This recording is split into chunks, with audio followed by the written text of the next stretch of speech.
Good evening, everyone. Welcome to today's evening session at IMA YLC. And today's topic is of extreme importance.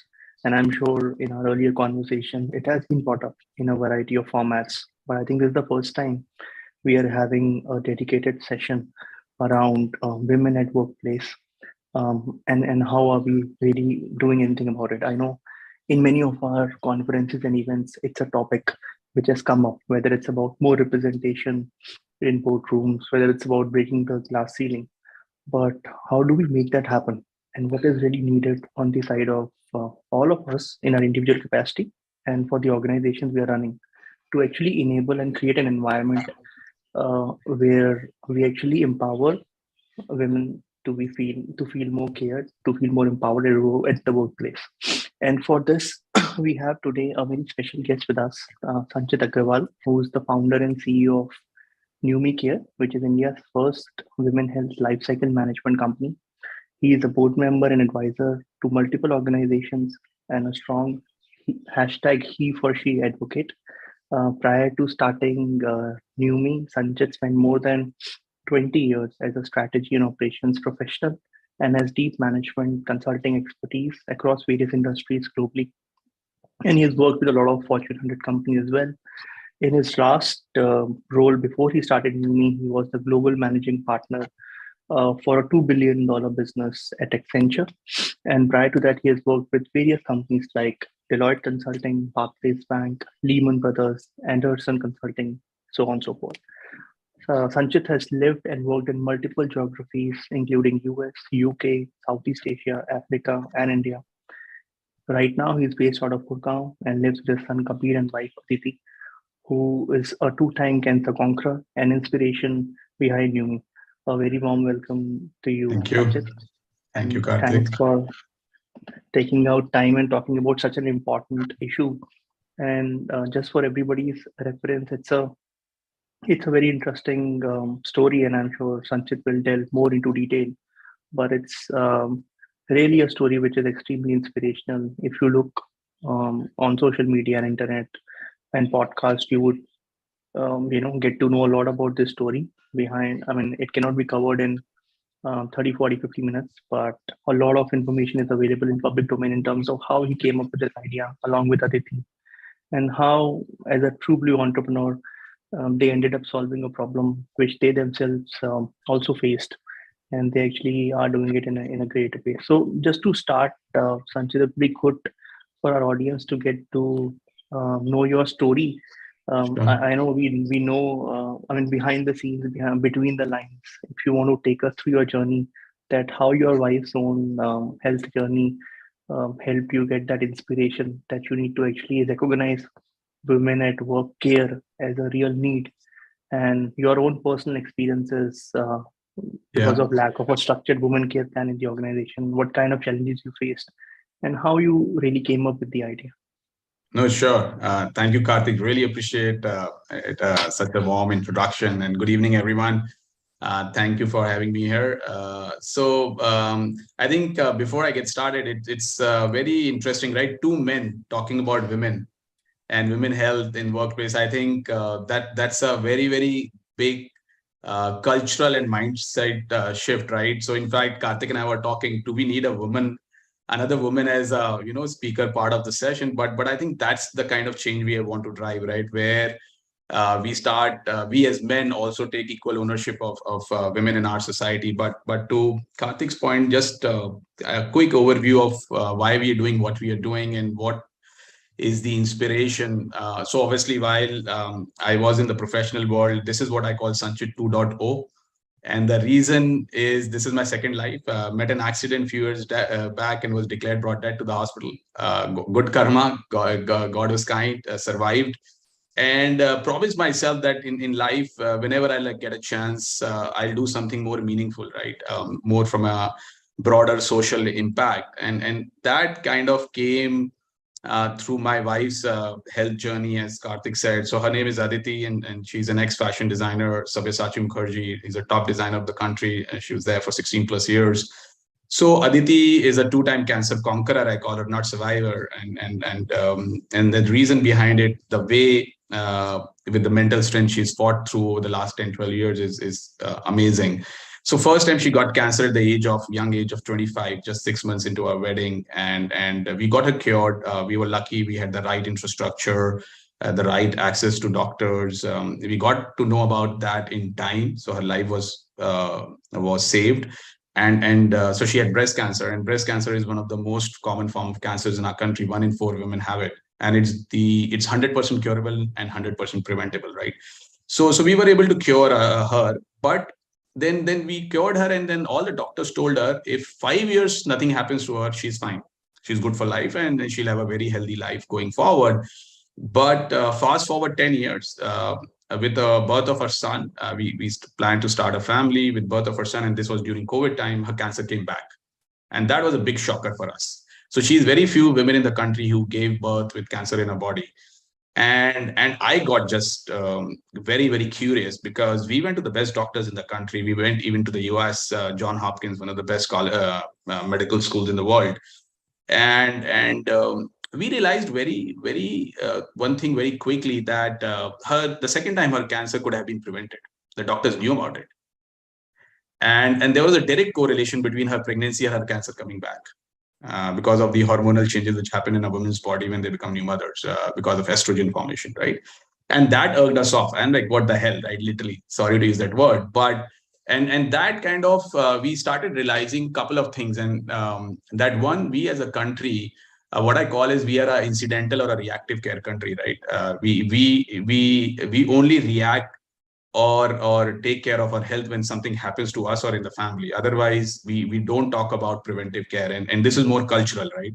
Because we have not been taught, and women themselves don't take care of them. It's not that they don't want to, but they are not conditioned to, right? All women, especially on the group and in your families, have been told that it's okay to have hormonal issues. It's okay to have certain women specific issues and kind of suffer from them, right? Because we did it, so you can also do it, right? The mothers will talk like that, right? Third, I think the entire ecosystem is highly fragmented, very, very fragmented. If you see currently in the country, there is no single place or platform where you can go and solve for your health, right? From a women health perspective. And I asked this, I kind of, and we'll cover this in detail more by how is it important for women versus men. But the ecosystem, the entire journey of a woman is highly broken, right? Because right from you have your first period to your last period, it's a cycle, right? Multiple cycles. And the last thing, when it comes to women at work, right? India is one of the top countries when it comes to dropout from workplace for women. 42%. It's a known fact, right? It's well researched and published fact. 80 to 90% women struggle managing work and life, right? Balance, because we as a country, culturally, again, women are expected to manage the household as career oriented they might be, right? So I think those were the 4 or 5 reasons we saw through our own experiences, Aditi's journey, and we said we have to solve for it, right? And that's where both of us left our careers and kind of started this firm called New Me, or what we call as Discover the New You, right? Yeah, so that's kind of a quick background about why we started New Me Care in India.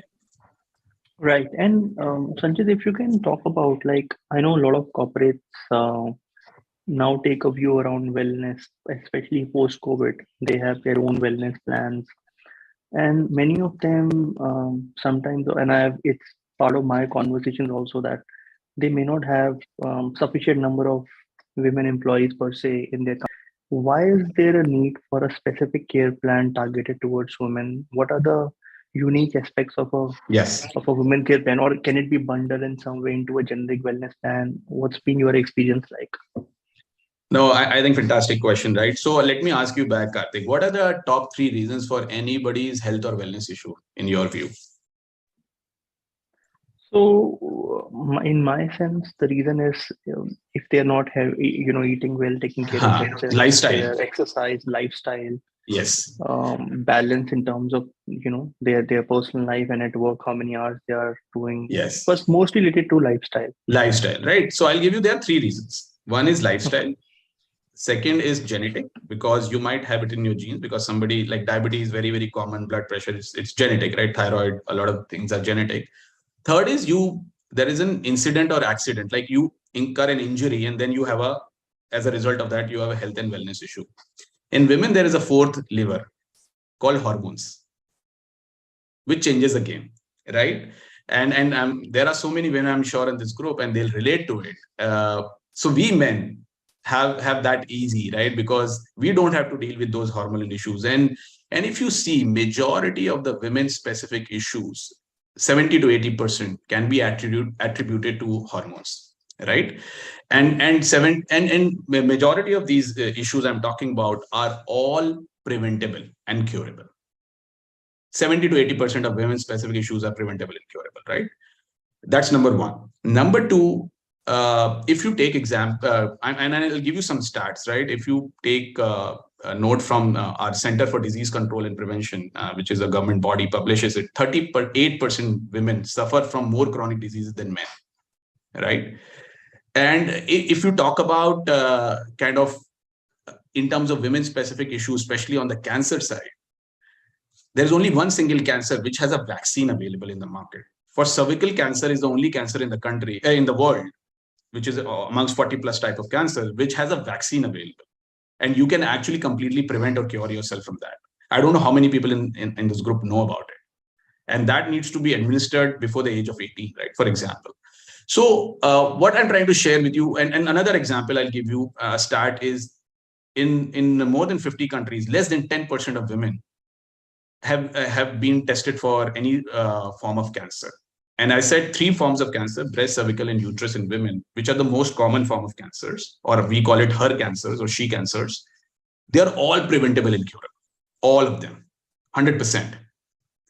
So what I'm trying to make you understand is hormone, which is a big variable in a woman's body as compared to men. As a result, you need to take care of those imbalances through your journey, right from you are a teenager, as I said, first period to last period, from your puberty to menopause, right? And then a lot of the diseases, as I mentioned, or ailments are preventable and curable. So so you can kind of tailor programs and actually save much more lives and save much more agony to women than actually as compared to men, right? So I think that's the kind of perspective I would give the audience.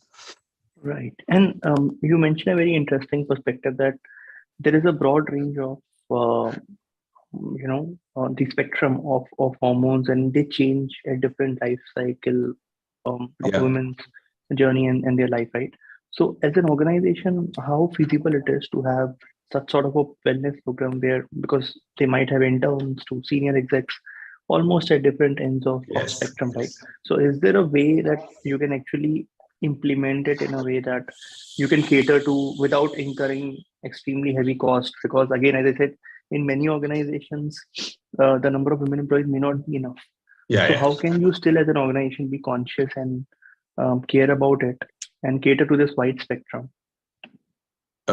Great. So I think before I answer that, I'll quickly talk about the journey, right? Or kind of let me help you visualize that there is a young woman out of campus, let's say a 22-year-old joined from campus. Her health and wellness needs be very, very different than maybe someone who's in her 30s versus kind of a 40s when they're hitting menopause, right? So you are a young girl out of campus, you are very, very pumped in terms of kind of work hours. You want to impress your bosses. You have a very kind of a strict schedule, and a lifestyle kind of adds to your hormonal imbalance, right? Number one. Number two, you are in your late 20s, 30s, early 30s, where you start settling down. You maybe newly married, you want to plan a family and stuff like that. Then your pregnancy part hits. Then you start stabilizing in your career, right? And then especially in case of new mothers, again, one stat I want to give, and then I'll talk about the solution, is almost 50% women don't join back the workforce in the first 1 year of giving birth, right? In India as a country. And then how, as an organization, and most of the organizations, I'm sure, not most, all organizations struggle with that, right? How do you bring back new mothers back to work faster, happier? And then you have senior leaders or older women above 40, 50 hitting menopause, right? which again is a hormonal condition, and people don't realize that. And there are a lot of stress levels and anxiety levels because of that. So this is our entire spectrum. Now, where to your point, what the organizations need to do is kind of recognize that first, and there is a fair bit of understanding the leaders as well as managers as well as the male colleagues, and we'll come to that as well.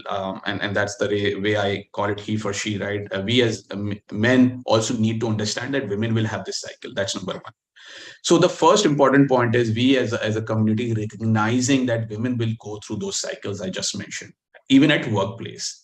And we men, in addition to women themselves, have to take responsibility to take care of us, right? Ourselves, right? That's number one.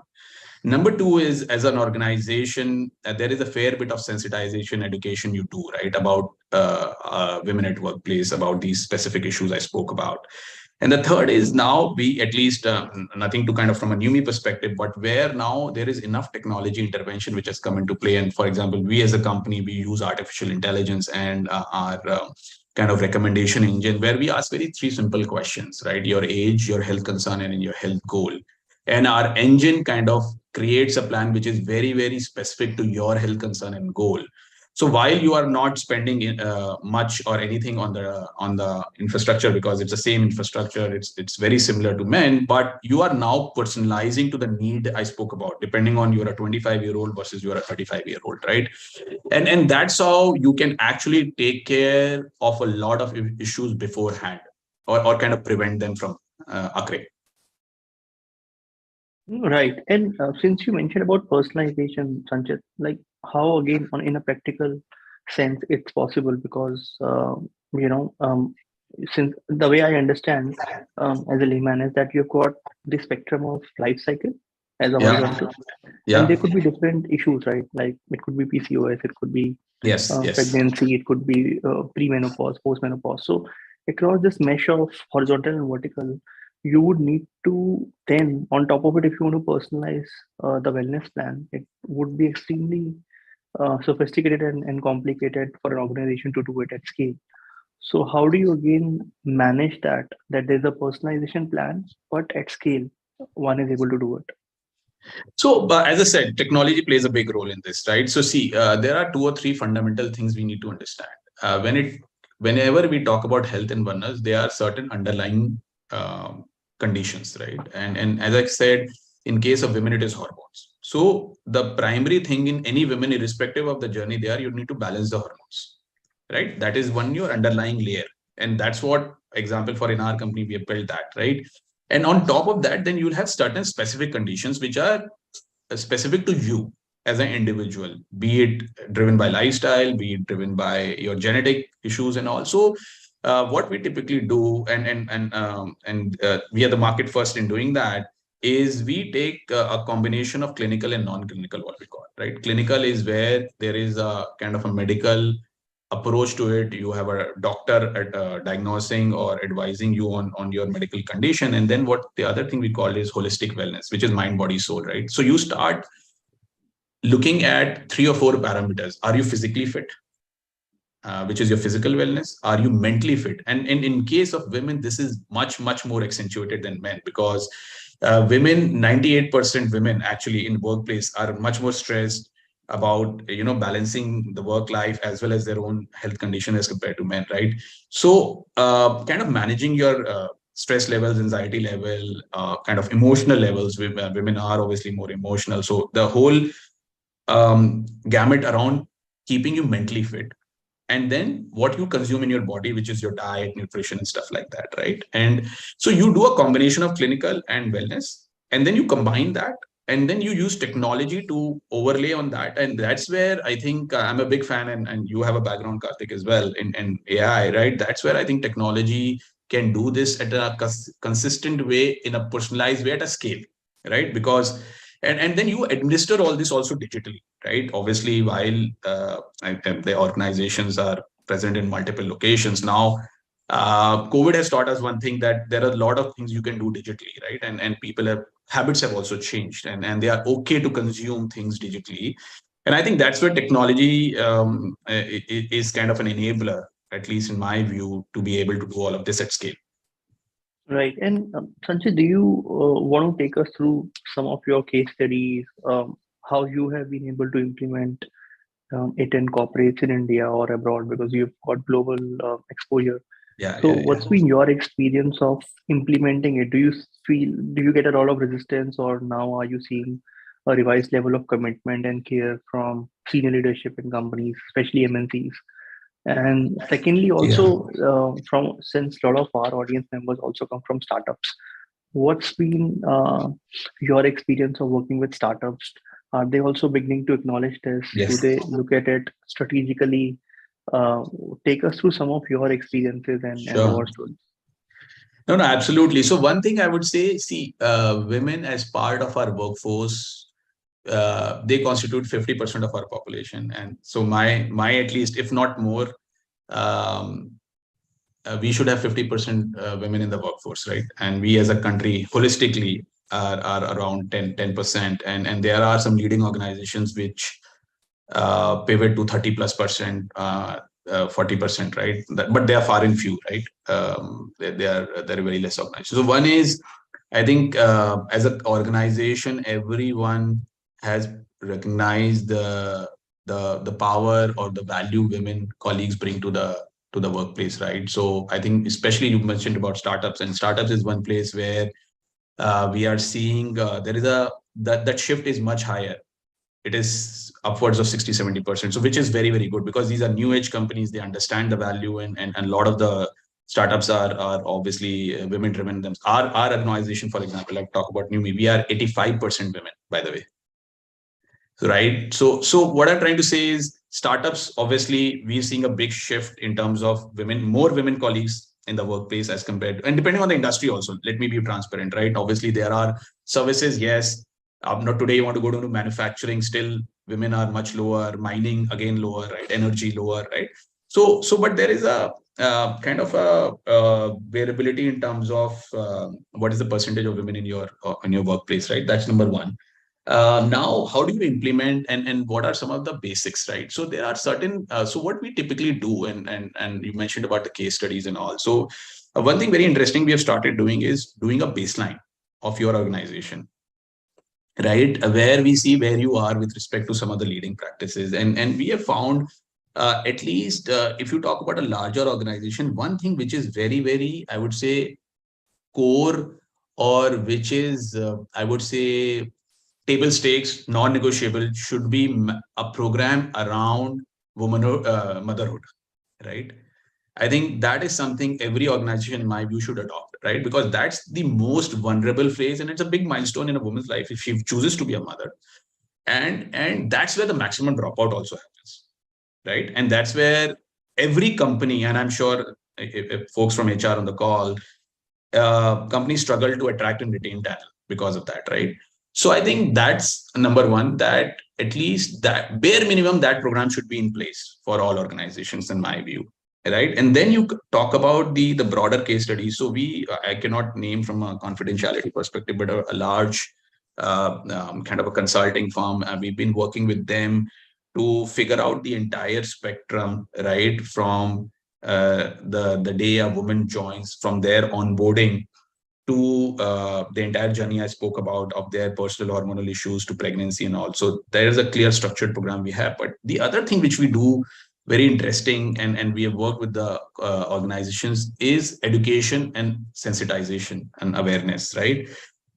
That is very, very important, because most of the people themselves don't know that they need this, right? So I gave you example of cervical cancer, or I gave you example that there is, for example, for all women above the age of 30, 35, you need to get your basic pap smears done every other year, or things like from a breast cancer perspective, breast cancer screening and all that. So we work with the organization to do a. So I'll give you an example of how we did it with one of the large organizations. Is we first did a session around, let's say, breast cancer, right? And Aditi, who's a 2-time cancer conqueror, she came and spoke about it, that it is 100% curable, 100% preventable. No need to worry. You should not panic if something happens in your family. Things can be taken care of. Then we got a medical practitioner to talk about it, What are some of the things if you get to know somebody in your family or you yourself have it, right? Third is then sensitizing the male colleagues about it, the spouses about it, right? So we did a series of sessions. Then we did a assessment. We do a lot of assessments, online digital assessments, where we take a score of your health specific to a topic. And then we did in-person screenings for a cohort which was at high risk. To give you an example, out of the, we screened we assessed 800 women colleagues. Out of that, 100 were at high risk. One person was very high risk. Actually, we eventually got to know she had cancer building in her body and she did not know about it. We saved her life actually. Then we obviously referred her to a hospital and it was got in time, right? So that is something we do. For example, we've done for a large corporate. So that's how we engage. This is a sequence of events. Or otherwise, if nothing, we have a couple of series we do, right? So we call it He for She series, where you educate on womenhood, women body shaming, childbirth transition, spouse support, and all of that at workplace, sensitizing men. Women Wellness at Work series, where we celebrate the girl child in you, we transitioning to motherhood, back to work, pregnancy, etc. LGBTQ as well, right? Why I know we are talking about women, but gender equity, that is something very, very close. And I think we as the society, we should acknowledge that, right? And so mindset shift, emotional social well-being, conduct at workplace and stuff like that, right? So we do a lot of those kind of things, and then that's how we kind of help organizations drive. See, every organization, to your point, will be in a different maturity stage, will be in different budgets and stuff like that. But you can obviously define the priorities of your organization, and there are enough tailor-made solutions available to kind of help you with that.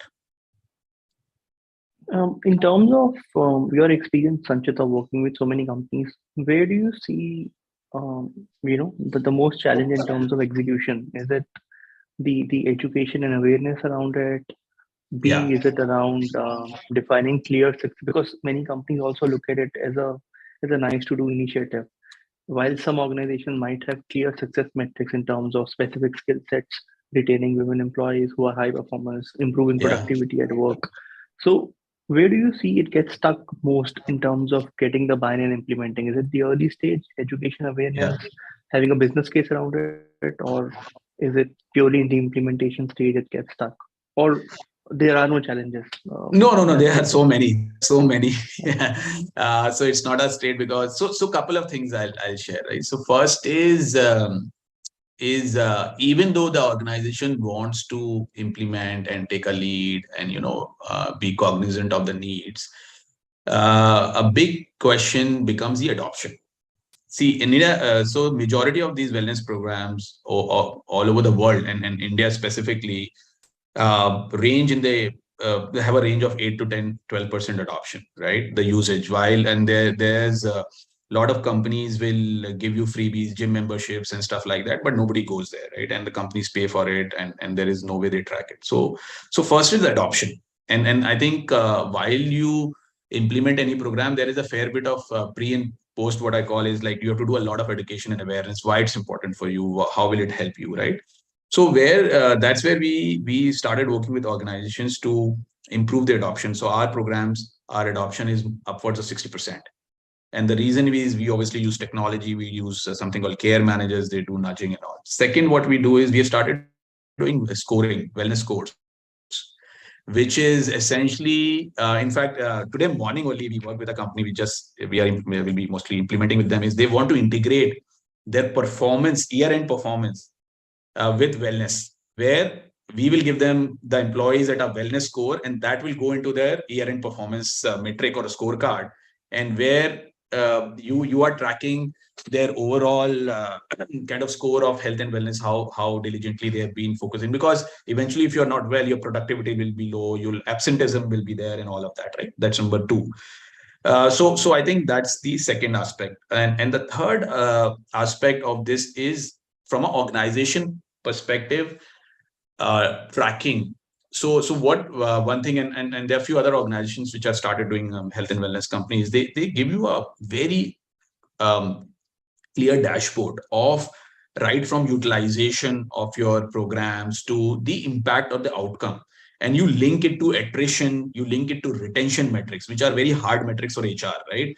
And you link the entire program to the outcome of that to the metrics, whether because of this program your attrition is reduced by X% or your retention metrics have improved. And then the other thing we also do is we give you that level of visualization, and as I said, a lot of other companies started doing is you do cohort level, team level, is geography mein the things are better versus in this team there are things better, right? So you do that level of slices and dices of data, because with technology you can do nth level of data of these programs.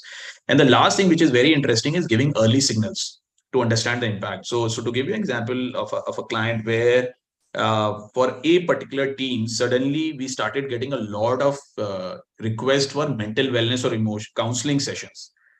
And then you suddenly understand there's something going wrong, because there is suddenly over a week, there is a spike and everyone in that team is asking for a mental wellness session.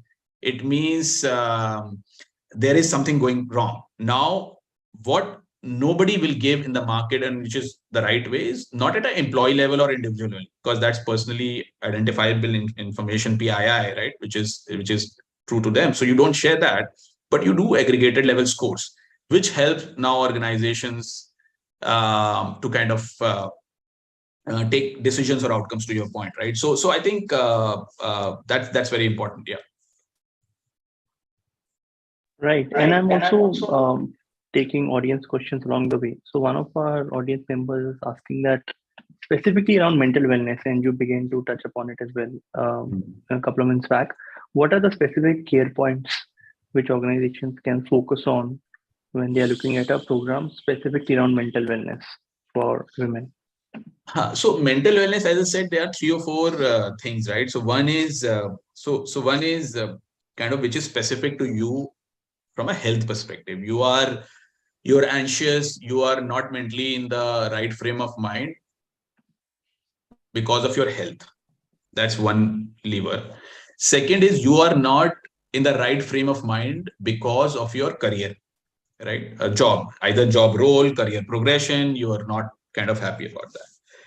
Third lever is what I call is from a personal perspective. There's something going wrong with you, your spouse, if you're married, or your family members and stuff like that, right? That's the third lever.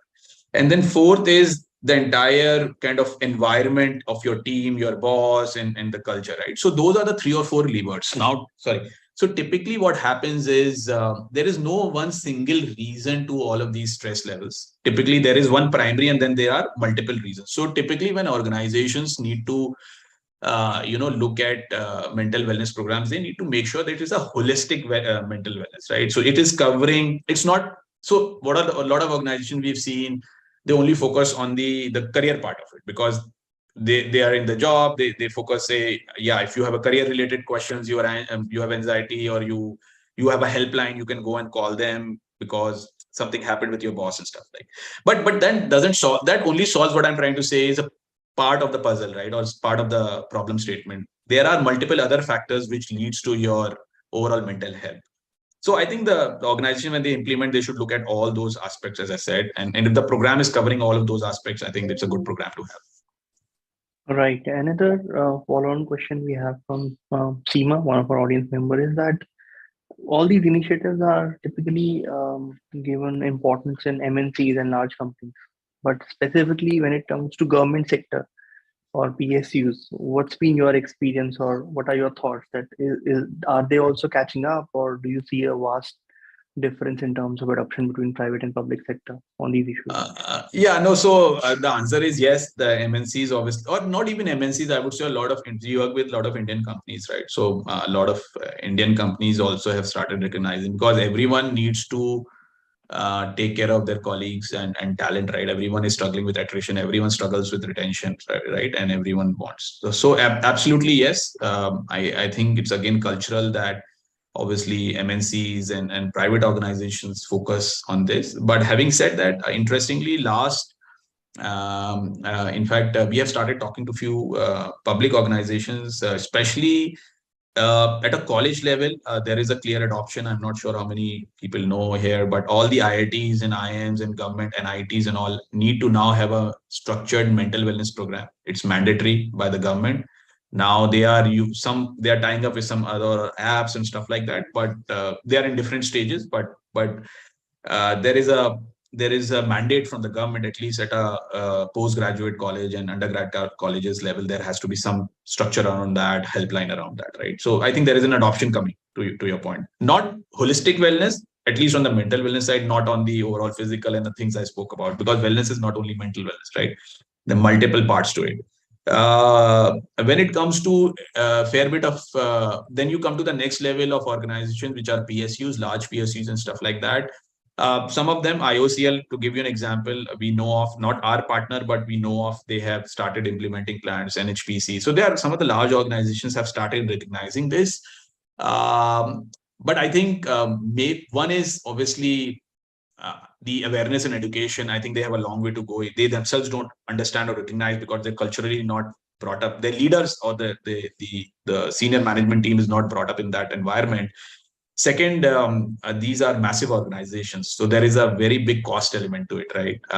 And obviously they need to work through that because some of these programs are kind of not very cheap. But to your point, to the question, I think there is a shift happening. We have to do a lot, but we do see a shift there. There are companies recognizing this.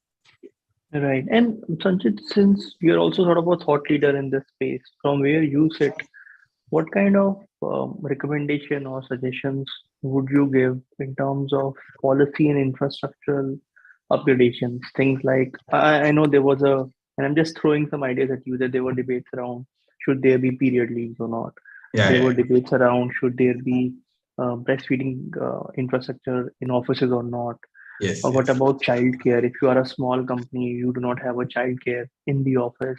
So what are your thoughts around some of these aspects at workplace?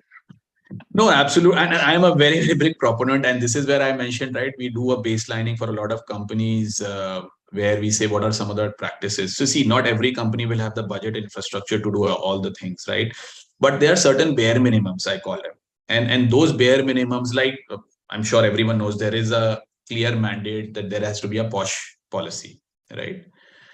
Prevention of sexual harassment, right? There has to be a POSH policy. Similarly, on those lines, I think there has to be certain mandated policy where there is a clear program for women to be able to join back the workforce. I think that's, in my view, it's a majority of the organizations lack in that, and they struggle with that also. While they struggle with, they're not doing anything about it, right? That is number one.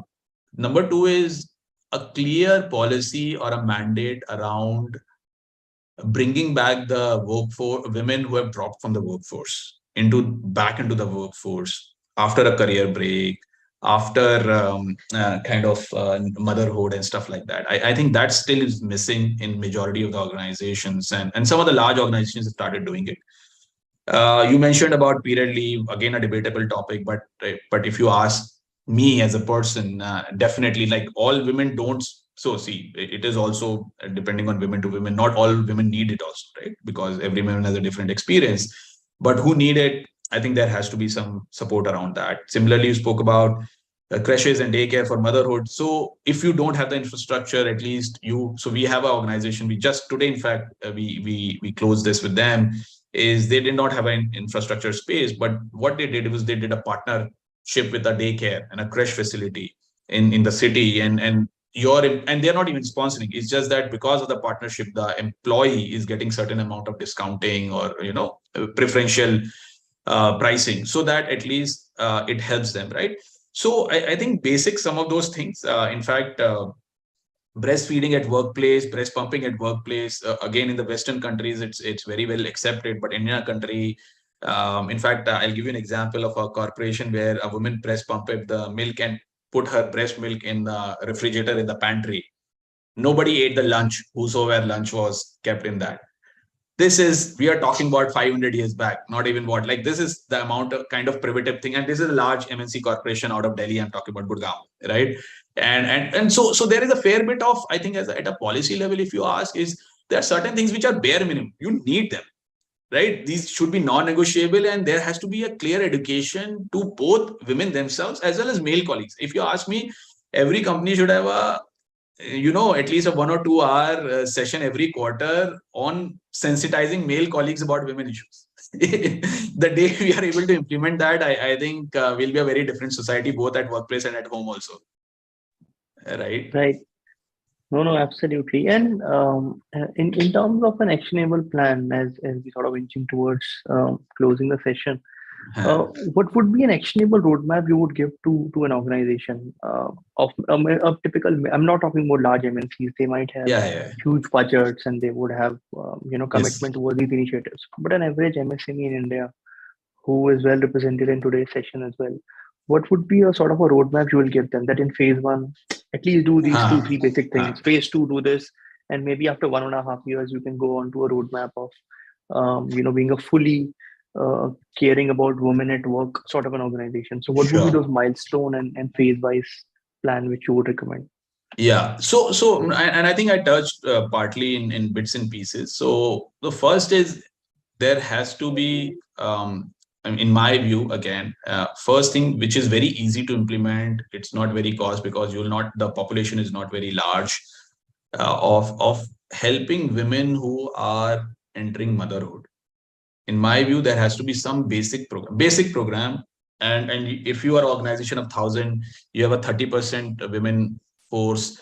300 out of 300, you're talking about 20, 30 women, right? So that is bare minimum you can do as an organization where you are helping them women, because that's the period for women. They are the most vulnerable and their body has gone through so much change. They are mentally stressed. Postpartum depression, for example, is one of the leading forms of stress for women in the world, right? I think that is something bare minimum all companies can do. Second, something where you don't need money or you don't need massive infrastructure is doing certain sessions or sensitization of male colleagues in the organization, right? I think that's very, very basic and important.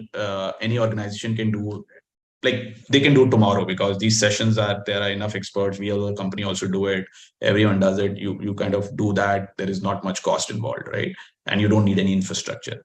Then that's your kind of bare minimum, as I spoke about, and then kind of do a series of awareness and education, because in my view that's very, very important to build that women oriented culture in the organization.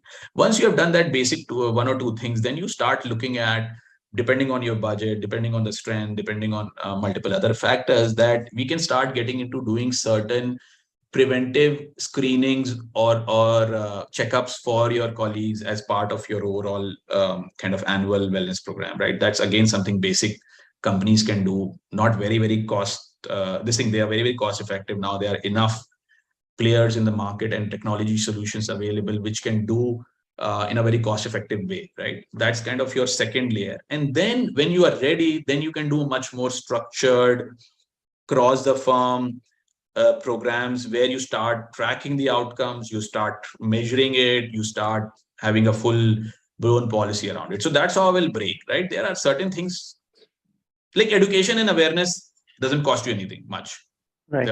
They are very nominal, and you start with that. You do kind of screenings, and so that you are able to get a pulse of what the health of your organization, both from a women, men, whatever perspective, and then you start getting to structured program. I think structured programs should be gradually built in, because you need obviously money and infrastructure for that.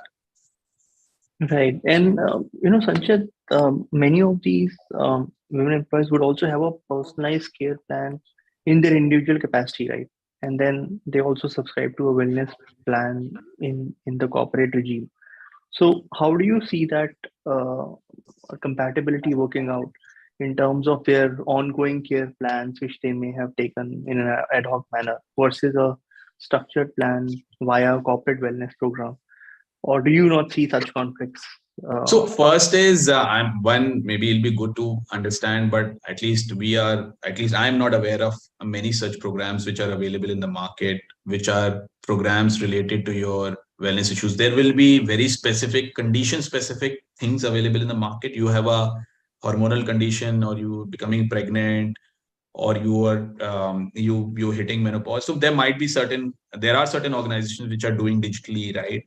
But when I talk about, and I'll relay this back to the first statement I made, right? So the hormonal cycles, right? Um, at least I'm not aware, and I'll be good to kind of get educated. We still, as a country, don't have a structured program available which is preventive in nature. See, try and understand the difference. And what we are talking about today, and when we are talking about workplace perspective, or we as New as a company, we are talking about preventive care. That आपको वो problem आए ना, आपको doctor के पास जाना ही ना पड़े, आपको हॉस्पिटल में जाना ही ना पड़े. We are talking about that concept versus what is available in the market is reactive or incident care, I call it. The incident has occurred, you have some ailment in your body, and then you are going and visiting and taking a plan and trying to cure it. So it's a very big shift and a change in the way you are thinking, right? And the other thing is you have to understand, and again relating back to the previous point, that in women 70 to 80% issues are preventable. 70 to 80% issues, that's a very, very high percent if you think of it, right? And so that mindset shift at least is not happened, and we as a country obviously have to do a lot as education, but I think if women start thinking themselves about that, then so that's what the organization has started doing. They've started giving you preventive care. You are catching the early signals so that there is less loss of life and all of that, right? And that is very, very different than what you get in the market in a retail way. Absolutely. And I'm sort of almost closing in today's session. We're close to time, but I think some of the key takeaways for me, Sanchit, and I'm sure all of our audience members also thoroughly found it insightful. In fact, we have a record attendance in today's session. More than 300 Oh, wow. audience members joined in. I think one for me is that that whole awareness that most of the, first of all, understanding that women issues are different because of the hormonal life cycle. So that's the first part, to be sensitized about it. I think second, to understand that most of them are preventive rather than waiting for things to become worse. If we can do Mhm. early intervention, we could actually save lives. Yes. And I think second takeaway for me is that it's very important for men to be sensitized and educated in the organization, and they should have a basic understanding of how hormones are impacting a woman's life cycle at different points in time, and what kind of points of care are needed. So I think that's the second key takeaway for me. And third, I think for me is to do it in a structured format is extremely important, because Yeah. as you rightly said, condition based, like I am as an engineer relating to it, that condition based maintenance versus sort of a planned maintenance. So if you can almost figure out an end to end plan that Yeah. at different stage of life, this would be a requirement, which the woman would need depending upon her lifestyle, her workplace stress and anxiety. And I think that sort of an end to end plan does not exist. So I think that's really good to know that you are actually doing something in that area. Yeah. And I'm sure this conversation sort of doesn't end here, Sanchit. We would love to continue to be in touch. As you know, YLC has Yeah. got more than 600 odd members who themselves represent, organizations. Some of them are startups, some of them are government Yeah. organizations, and some of them are large MNCs as well. And I think we would love to keep the dialogue ongoing, and Yeah. also see in terms of how we can have you involved in actually taking this conversation to an implementation level, where we actually have some of our Yeah. organizations test out, some of these preventive plans, have those education and awareness sessions, Yeah. in some of our member organizations, and actually see how we can make this a start of something more meaningful and unique. But really appreciate you My taking out pleasure. time, Sanchit.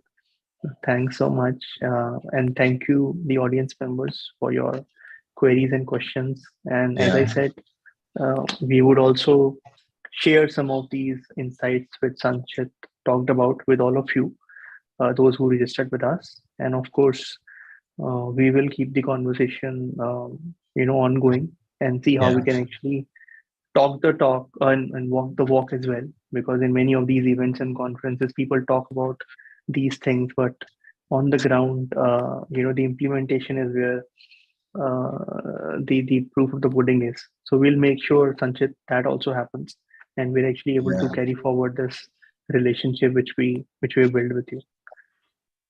Thanks No, so no, much. absolutely. And my pleasure. Thank you, Karthik, for getting me on this. So really appreciate. And thank you everyone for joining this. And the only last thing I would say, happy to kind of offline, if anybody wants to reach out, happy to, please feel free to reach out to us and to me particularly, and we'll be happy to kind of have a discussion over phone, coffee, whatever, and for your organization. Yeah, more than willing to spend time. Yeah.